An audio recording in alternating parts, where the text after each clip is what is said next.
Linguistics is the scientific study of language.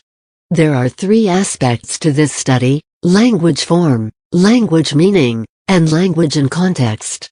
The earliest activities in the description of language have been attributed to the 4th century BCE Indian grammarian Panini, who was an early student of linguistics and wrote a formal description of the Sanskrit language in his Ostadhi.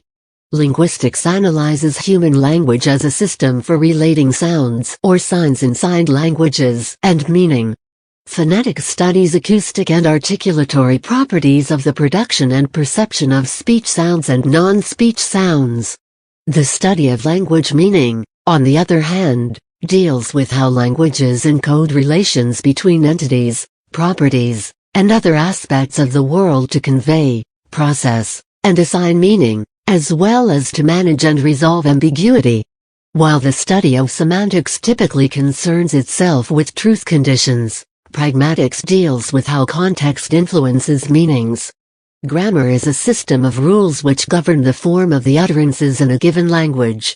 It encompasses both sound and meaning, and includes phonology, how sounds and gestures function together, morphology, the formation and composition of words, and syntax, the formation and composition of phrases and sentences from words.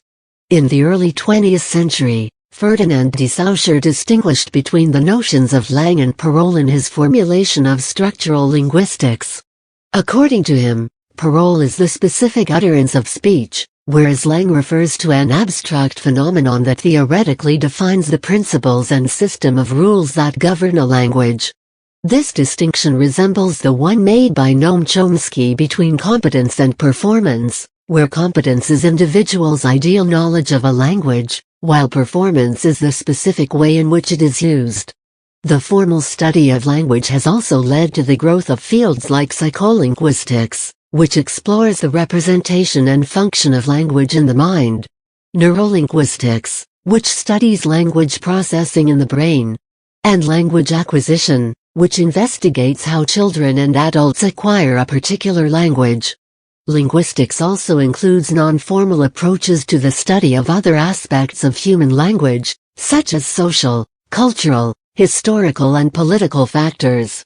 Research on language through historical and evolutionary linguistics focuses on how languages change, and on the origin and growth of languages, particularly over an extended period of time.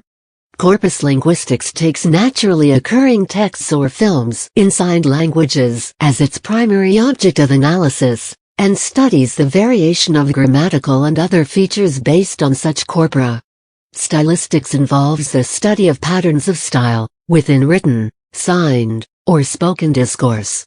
Although the term linguist, in the sense of a student of language, dates from 1641, the term linguistics is first attested in 1847. It is now the common academic term in English for the scientific study of language. Today, the term linguist applies to someone who studies language or is a researcher within the field, or to someone who uses the tools of the discipline to describe and analyze specific languages.